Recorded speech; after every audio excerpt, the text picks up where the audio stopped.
जहाँ जहाँ आपने इख्तलात पैदा किया, खा वो ऑपरेशन थिएटर में पैदा किया, खा वो जनाब उसके अंदर पैदा किया, अपना मेडिकल कॉलेज में पैदा किया, का किसी और जगह, मैं आपको शिकायतों के अंबार बता सकता हूँ। मेरे पास आती थी कि फ़लाँ प्रोफेसर हमें इसलिए पास नहीं करता, मैं वाइवा के अंदर वो कहता है एक रात मेरे साथ सो जाओ।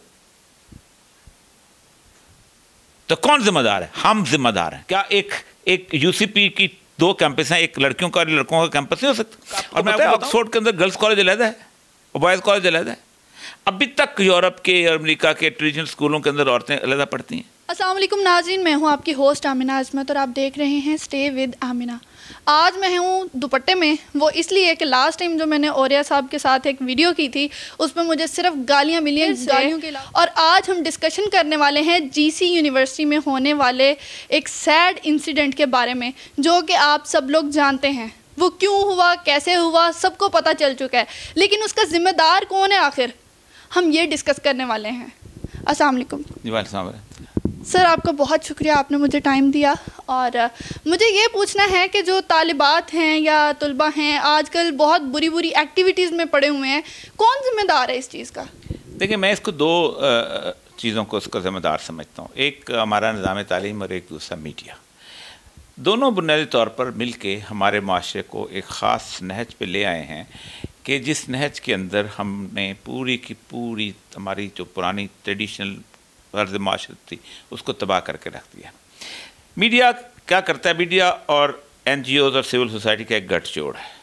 मीडिया गुज़श्ता 30 साल से कुछ ड्रामे लिख रहा है।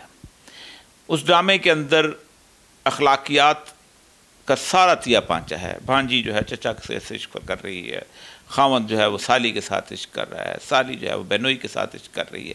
क्या अजीब व गरीब सी एक तलपट चल रही है, और ये कभी ज़िंदगी में होता नहीं था। देखें, ये रियलिटीज़ नहीं है हमारी सोसाइटी की।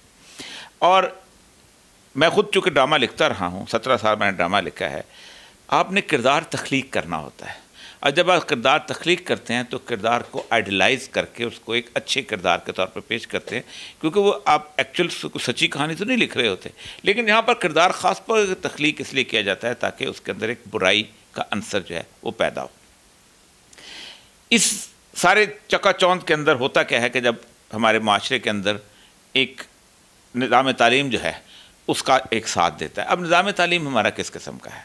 निज़ाम तालीम हमें बचपन में मुख्तलिफ़ किस्म की ऐसी लाइफस्टाइल की सूरत दिखाता है जिस लाइफस्टाइल में एक मखलूत ज़िंदगी है, जिसमें एक बॉयफ्रेंड है, जिसमें एक गर्लफ्रेंड है, वो आपस में मिलते हैं, वो शानदार किस्म की चोलें करते हैं, सब कुछ करते हैं। फिर एक वेस्टर्न सोसाइटी है जिसके अंदर आप और कुछ नहीं तो कम से कम 10-15 साल के लिए लिविंग टुगेदर रह रहे हैं। फिर लिविंग टुगेदर के बाद आप निकल जाते हैं, आपका बच्चा जो है वो स्टेट पाल रही होती है। फिर एक 19 साल तक आप शादी नहीं कर पाते। इस सारे अरसे में देखें ये जो वाक़या हुआ है, आपने देखा कि मीडिया ने कोई तवज्जो नहीं की। क्यों नहीं की? उसकी एक वजह है कि उनके नज़दीक एक गर्लफ्रेंड का एक बॉयफ्रेंड के साथ मिलना, उसके बाद उस गर्लफ्रेंड का बॉयफ्रेंड के साथ जिस्मानी ताल्लुक़ रखना, फिर उस जिस्मानी ताल्लुक़ के तौर की बुनियाद पर प्रेग्नेंट होना, फिर उस प्रेगनेंसी को ख़त्म करने के लिए अबॉर्शन कराना, ये सब एक रूमानी जज्बातियत का हिस्सा है। और ये यूरोप से हमने मुस्तार लिया है। यूरोप में और अमेरिका में अगर कोई बॉयफ्रेंड अपनी गर्लफ्रेंड को कत्ल करता है, जो उसको छोड़ के चले जाती है, या कोई खावंद अपनी एक्स बीवी को कत्ल करता है, तो उसको कारोकारी नहीं कहते, वो कहते हैं क्राइम ऑफ पैशन, जज्बात का है। और उसको कहते हैं ये टेम्पररी इंसैनिटी होती है इसके अंदर, यानी एक आर्जी पागलपन होता है जिसकी वजह से उसको एक मकाम दिया गया है कि ये बहुत अच्छे जज्बात है। यानी यही अगर काम यहाँ को बाप करे या तो हम उसको कहते हैं कारोकारी और जुल्म है, हरपत्यांत। हज़ारों के हिसाब से औरतें जो हैं हर साल यूरोप में कत्ल होती हैं, इसको क्राइम ऑफ पैशन का नाम दिया जाता है। फिर एक और बड़ी इम्पॉर्टेंट चीज़, एक नेचुरल ज़िंदगी गुजारने का रास्ता है कि आप एक शादी करें और अपनी ज़िंदगी गुजारें। यूरोप की और अमेरिका की जितनी भी रियासतें हैं उनके अंदर 18 साल, 19 साल, 20 साल शादी की उम्र है। लेकिन हो क्या रहा है? उन्होंने कहा कानून तुम जहन्नम में रखो, हम तो तल्लुकात रखेंगे। हर साल सिर्फ एक मुल्क जो अमेरिका है उसके अंदर 10 लाख बच्चियाँ बेचारी हैं, वो बग़ैर शादी के बच्चे पैदा करते हैं। 10 लाख। और जुल्म क्या है कि बाप चला जाता है, बच्चे माँ पालती है। वो अगर ओ लेवल में पढ़ रही है तो ओ लेवल छोड़ देगी, किसी ब्यूटी पार्लर में जाके बाल काटना शुरू हो जाएगी क्योंकि उसे बच्चा पालना है। किसी जगह जाके कोई कंप्यूटर ऑपरेटर लग जाएगी। कुछ ऐसी हैं कि जो फ्लोर पे डांस करना शुरू हो जाएंगी। और अगर कोई ज़्यादा उसको कोई और बॉयफ्रेंड मिल गया तो वो उसको उठाएगी बच्चे को और फॉस्टर होम में भेज देगी। यानी लाखों लोग हर साल ऐसे पैदा हो रहे हैं जिसके खाना वल्दियत में बाप का नाम नहीं है और एक माशरा तख्लीक हुए चला जा रहा है। इस माशरे के अंदर आज अगर ये लोग इसलिए शोर नहीं मचाते क्योंकि बुनियादी तौर पर ये समझते हैं कि ये दोनों मिले थे, इसकी वजह ये नहीं है कि वो एक गलत हरकत कर रहे थे। मतलब फॉर एग्ज़ाम्पल ये 17 साल की लड़की थी, अगर माँ बाप इन दोनों को बिठाते और बाप कहता कि बेटा मेरी गलत हरकत है, मैं तुम्हारी शादी करवा देता हूँ, तो पाकिस्तान का सारा मीडिया पुलिस के पीछे भेजता कि कम से औरत की शादी हो रही है और पुलिस जाके छापा मार देती और पूरा दिन बकवास चलती रहती। बच्ची को बचा लिया गया, ये कर लिया गया, वालिदैन के जुल्म से ये हो रहा था, वो पूरा दिन ये चलता रहता है पुलिस के। और देखें आज जनाब समा ने देखें, समा की खबर पर एक्शन हुआ, आयर भाई की खबर पर एक्शन हुआ, जियो की खबर पर एक्शन। उसको हमने खौफ सदा किया हुआ है, बाप को भी, बेटी को भी, उसको भी। अब इसका नतीजा क्या निकालते हैं कि देखिए मसला पता क्या है कि चूंकि हमारे सिलेबस में सेक्स एजुकेशन नहीं है तो सेफ सेक्स प्रैक्टिस नहीं होती, इसलिए ये हो गया। यानी उसको ये नहीं कहना कि तुम एक अच्छी ज़िंदगी गुजारो और बेहतर ज़िंदगी गुजारो और एक आइडियल ज़िंदगी। दुनिया पूरी में आइडियलिज्म के अपने अपने उसूल हैं। देखें पूरी दुनिया में आज भी सबसे ज़्यादा कत्ल किस बात पे होते हैं, मर्द करे या औरत करे, वो धोखे और फरेब पे होते हैं, इनफिडेलिटी पे होते हैं ना। और धोखा फरेब क्या है कि एक बर्तन जो है उसमें से 2 लोग ना खाएं, यही धोखा फरेब और क्या है। और बेवक्त 2 लोग ना खाएं कम से कम। हो क्या रहा है कि हमने इस सारे को हमने अपना माशरा बिल्कुल मुकम्मल तौर पर अब होता ये है, अगर फॉर एग्ज़ाम्पल ये जो बच्ची है इसको ये किसी जगह पे शिकार हो गई होती, खुदा न खास्ता जैसे हमारे यहाँ होता है और वो भी बहुत ज़्यादा, तो फिर उसके बाद आपके सारा एक एनजीओ कल्चर निकला था। मैं आपको एक बात बताऊँ, हमने पाकिस्तान के माशरे को बहुत बुरी तरह ख़राब किया। एक हमारी नासरा जावेद इकबाल हैं, वो होती थी अपना जज थी, अल्लामा इकबाल की बहू। उन्होंने एक दफ़ा मेरे उसमें आमना सामना हो गया एक प्रोग्राम में, उन्होंने कहा कि मेरे पास एक केस आया, वो मुल्तान के एक बहुत सैयद पीर थे, तो उनकी बेटी जो थी वो अकेली रहती थी घर में, तो कोई मिलना नहीं था, तो वहाँ एक दर्जी उसके कपड़े सीने आता था, दर्जी से उसका फेर हो गया, वो दर्जी से भाग गई। और मेरे पास केस आया तो मैंने कहा कि ये गलत है, इसको भागना चाहिए जी। मैंने कहा बिल्कुल ठीक है, ये आपने बड़ा अच्छा किया, क्योंकि आपने ज़ाहिर बात है वो जो माँ थी उस बेचारी, वो तो औरत नहीं थी, तो जो मोहल्ले में मुंह दिखाने के काबिल नहीं, अगले दिन वो तो बिल्कुल वो तो मर्द थी ना, पैदा ही मर्द हुई थी। मैंने कहा मैं डिप्टी कमिश्नर रहा हूँ और असिस्टेंट कमिश्नर रहा हूँ, मेरी अदालत में 4 बच्चियों ने शादियाँ की थी। एक सिब्बी में जब डीसी था तो एक बच्ची मेरे पास आई, वो एक टांगे वाला जो था उसको स्कूल छोड़ता था और लंगड़ा था थोड़ा सा, उसने टांगे वाले से शादी करना चाहिए, बाप उसका हेड मास्टर था, बाप आंसुओं से रो रहा था। मैं सिर्फ इतना करता था कि वालिदैन को बुला लेता था कि देख लो उसको मानती है तो ठीक है। बाँ उसको खींचती रही, इसको बेटी हाथ बांधती रही, नहीं उसने नहीं मानी, वो चलेगी। इस तरह 2 और 3 और थीं, चारों की चारों बच्चियों में से 3 को उन लड़कों ने जाके सिंध में बेच दिया था। अच्छा। और एक तवाइफ के तौर पे लाहौर में आ गई थी। मैंने कहा ये क्यों नहीं बोलते हो, ये क्यों नहीं बताते हो कि जो भाग के शादी करने वाली औरत माशरे में जाती कहाँ है, वो अंजाम कहाँ होता है। अच्छा सर, मेरा जो मेन क्वेश्चन है वो फिर से यही है कि ज़िम्मेदारों का तो आपने बता दिया, मीडिया का रोल बता दिया, अभी मुझे ये जानना है कि ये जो सारा वाक़या हुआ है इसमें से ज़्यादा ज़िम्मेदार कौन है, लड़का है या लड़की है या इनकी एजुकेशन है? क्या इनके माँ बाप को ख़बर नहीं हुई कि हमारी बेटी की अगर तालीम मुकम्मल हो चुकी है तो हम इसे क्यों भेज रहे हैं अकेले? देखिए हमारा जो एजुकेशन सिस्टम है ना, उस एजुकेशन सिस्टम की सबसे बड़ी ख़राबी ये है कि उसमें वालिदैन जो है कान से पकड़ के बच्चे को छोड़ आते हैं और बच्चे के लिए कोई और रास्ता नहीं रह जाता कि वो अकेला है वहाँ पर। रह बात है, मैं आपको एक बात बताऊँ कि पूरी की पूरी हमारा जो सेटअप है ये इस किस्म का बन चुका हुआ है कि इस सेटअप के अंदर हम जो अखलाकियात हमारा टीचर पढ़ाएगा हम उसके साथ उस पर चल पड़ते हैं। मैं एक छोटी सी आपको बात बताता हूँ। आज से कुछ अर्सा पहले लाहौर के एक बहुत बड़े स्कूल के अंदर एक स्कैंडल हुआ था। वो स्कूल जो था वो बच्चियों का स्कूल था, सिर्फ जॉर्ज टाउन में था। तो उस बच्चियों के स्कूल में एक टीचर जो था मेल पढ़ाने जाता था। अब वो ज़रा सा खूबसूरत टीचर था। उसने अपनी उससे फ़ायदा उठाने के लिए उसने किया ये कि कुछ बच्चियों को फंसाया और उनको ब्लैकमेल करना शुरू किया। उसकी वीडियोस आना शुरू हो गई। उसके बाद बच्चियां खुद उठी। हर बात है, उन्होंने बोल ब्लैकमेल कौन होता। बच्चियां उठी और उठ के उन्होंने कहा कि ये क्या हो गया। और उस टीचर जो था उसके ऊपर इंक्वायरी जब शोर मचा, बहुत बड़े बड़े लोगों का स्कूल था, तो स्कूल की इंतज़ामिया ने ये कहा कि हम आइंदा से कोई मर्द टीचर यहाँ नहीं रखेंगे।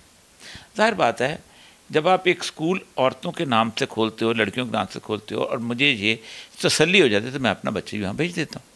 तो ये तो आपने ज़्यादती की थी। उसके ऊपर पाकिस्तान के गलीज़ फजूल किस्म के एंकरों ने कहा ये तो कोई मसले का हल नहीं कि मर्द वहाँ नहीं जाएगा। यानी ये उनको उन्होंने कहा कि नहीं, ये तो आप मर्द वहाँ भेजें और फिर हालात ठीक है। ये कैसे ठीक हो सकते हैं। असल मसला पता है क्या है? मसला यह है कि हम अभी तक, आपको पता है ऑक्सफोर्ड के अंदर गर्ल्स कॉलेज अलग है और बॉयज़ कॉलेज अलग है। अभी तक यूरोप के और अमेरिका के ट्रेडिशनल स्कूलों के अंदर औरतें अलग पढ़ती हैं। उसकी एक बुनियादी वजह यह है कि इस सारे सिनेरियो के अंदर हमने जो इख्तलात पैदा किया, मैं हेल्थ में सेक्रेटरी रहा हूँ, मैं एजुकेशन में रहा हूँ, जहाँ जहाँ आपने इख्तलात पैदा किया, खा वो ऑपरेशन थिएटर में पैदा किया, खा वो जनाब उसके अंदर पैदा किया, अपना मेडिकल कॉलेज में पैदा किया, का किसी और जगह, मैं आपको शिकायतों के अंबार बता सकता हूँ। बच्चियाँ मेरे पास आती थी कि फ़लाँ प्रोफेसर हमें इसलिए पास नहीं करता, मैं वाइवा के अंदर वो कहता है एक रात मेरे साथ सो जाओ। तो कौन जिम्मेदार है? हम जिम्मेदार हैं। क्या एक यूसीपी की 2 कैंपस हैं, एक लड़कियों का और लड़कों का कैंपस नहीं हो सकता? और मैं आपको बताऊं बच्चियां क्या कहती हैं? कहती हैं हम बहुत कंफर्टेबल होती हैं जब अकेले होती हैं हम लोग। लड़कों के सामने तो हम गुफ्तगू भी नहीं कर सकती, हम कपड़े संभालती फिरती हैं। तो ये है जिम्मेदारी। हम जानबूझ के कहते हैं आग में फेंको, और जब वो भुनने लगे उसकी बू आए तो हम कहते हैं इसकी तो बू आ गई, आग में फेंका किसने था? सही। तो यहाँ पे सारा जो है कसूरवार आप ठहरा रहे हैं एजुकेशनल सिस्टम को। देखिए एजुकेशन सिस्टम सबसे बड़ा है, मीडिया एजुकेशन सिस्टम। देखिए एक बात बताऊं, ख़राबी किसी भी माशरे के अंदर ये 2 चीज़ें लेके आती हैं, मीडिया और एजुकेशन। मैं आपको बताऊं, मैं एक जगह यूनिवर्सिटी, बहुत बड़ी यूनिवर्सिटी में मैं एक जगह तकरीर कर रहा था, तो एक लड़का उठ के सवाल करने लगा। उसने कहा कि देखें ना जी, जिस मुल्क की टेक्नोलॉजी आती है वहाँ का कल्चर तो आएगा। मैंने कहा ये तो बहुत बड़ा झूठ है। कैसे झूठ है? मैंने कहा जापान एक मुल्क है जिसका दावा है कि पाकिस्तान में हमारी एक प्रोडक्ट जो है वो हर घर में मौजूद है, बेशक वो झोंपड़ी क्यों ना हो, और उसके अंदर एक ऑडियो कैसेट ज़रूर मिल जाएगी। मैं कहा मुझे बताओ कितने जापानी रेस्टोरेंट पाकिस्तान में खुल गए हैं? कितने लोगों ने जापानियों की तरह अतायात बैठ के तो चाय पीना शुरू कर दिए? जापानी तो ज़मीन पर सोते हैं, आपने बेड निकाले। ये लेके आता है कल्चर। ये जब हम बच्चे को किंग लियर की कहानी पढ़ाते हैं ना, कि जिसमें वो जो है अपना सिपा सलार की बीवी बादशाह के साथ फंसी होती है और बादशाह सिपा सलार की बीवी को लेकर भाग गया होता है, वो पढ़ाते हैं। जब हम सिंड्रेला पढ़ाते हैं ना, तो माँ से झूठ बोल के घर से निकलती है। वो शेख अब्दुल कादिर जिलानी नहीं पढ़ाते कि जिसकी जेब में 30 दिनार होते हैं, डाकू आते हैं और कहते हैं किसी के पास कोई और है पैसे, तो कहते हैं हाँ मेरे पास हैं।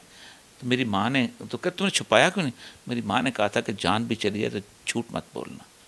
ये एथिक्स बच्चे को पहले दिन से हम नहीं सिखाते। अच्छा सर, पाकिस्तान में लव बर्ड्स तो काफ़ी हैं, 14 फरवरी भी आने वाला है, वैलेंटाइंस डे होगा, और पता नहीं कितने ही इंसान जो हैं वो गुनाह कबीरा के मुर्तकिब हो जाएंगे। तो ऐसे लव बर्ड्स के लिए कोई पैगाम है आपके पास? देखिए ये जवानी का दिन होता है ना, ये बहुत मुख्तसर से दिन होते हैं और इन दिनों को गुजरते पता नहीं चलता।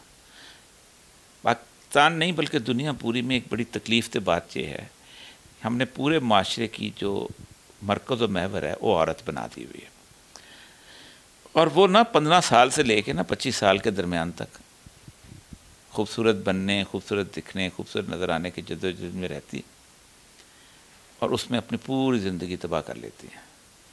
और 25 साल के बाद उन दिनों को याद करते हुए 70 साल की हो जाती है। आप किसी मॉडल की ज़िंदगी देख लें, किसी एक्ट्रेस की ज़िंदगी देख लें, किसी बड़े उस तरह की जो इस तरह के शोबिस की ज़िंदगी देख लें, इतनी ज़िंदगी, आप एंकर पर्सन की ज़िंदगी देख लें, इतनी ज़िंदगी 10 साल, 8, 9, 10 साल, उसके अंदर 6-7 चीज़ें तबाह करती हैं। अपनी ख़ानदानी अखलाकियात तबाह करती हैं, अपनी माशरत तबाह करती है, अपनी फैमिली लाइफ तबाह करती है, अपने एजुकेशन स्टैंडर्ड्स तबाह करती है और सबसे बड़ी बात अपनी आखिरत तबाह करती है। एक और बात बताऊँ आपको, ये जो लव बर्ड्स की बात, ये जो जिस्मानी ताल्लुक़ है ना, ये एक बड़ा छुपा हुआ ताल्लुक़ होता है, ये अल्लाह का राज होता है। आप किसी के सामने कह सकते हो कि मैं ज़िंदगी के अंदर तकलीफ़ से बात पता क्या हुई है, लोगों के तल्क़ात होते थे हमेशा रहे, दुनिया पाक साफ कभी भी नहीं, मतलब आखिर जब से पैदा हुई है गुनाह पैदा हुआ है, लेकिन लोग उसको एक दूसरे की मोहब्बत में छुपाते थे क्योंकि उससे उनकी पूरी लाइफ तबाह होती है। अब अकड़ के बताते हैं, अब अकड़ के बताते हैं, अब कहते हैं कि नहीं बस ठीक है। मतलब क्या, मतलब अगर आज के दौर में भी लड़का है तो उसका वो उसके अगर कहीं तल्क़ात रहे हैं उम्र, तो वो अपने फ़ख्र से अपनी बीवी को बताता फिरे, और एक बीवी की अगर वो 2 बॉयफ्रेंड रहे हैं वो भी बताते हैं। देखिए अब सूरत हाल ये हो गया है कि अगर आपका कोई ताल्लुक़ मौजूद है तो आप उसके फ़ख्र से बयान करते हैं। गुनाह पर फ़ख्र करना जो है यही असल में बुनियादी तौर पर ख़राबी है। आदम अलैहिस्सलाम और शैतान में एक ही फ़र्क था, आदम से गुनाह सरजद हुआ, गलती सरद हुई, वो शर्मिंदा हो गए, शैतान से गर्द हुई, वो अकड़ गया। बहुत प्यारी बात की है और या मकबूल जान आपने, और इसी के साथ हम चाहते हैं आपसे इजाज़त। बहुत गाइडलाइन मिली और होप्स हो कि जो लोग ये वीडियो देख रहे हैं उनको वीडियो पसंद आई होगी, और जिन लोगों की बेटियां हैं खुदारा वो अपनी बेटियों की हिफाजत करें, और जो बेटियां हैं वो अपने माँ बाप की इज़्ज़त की हिफाजत करना सीख लें। Thanks for watching this video. अल्लाह हाफ़िज़।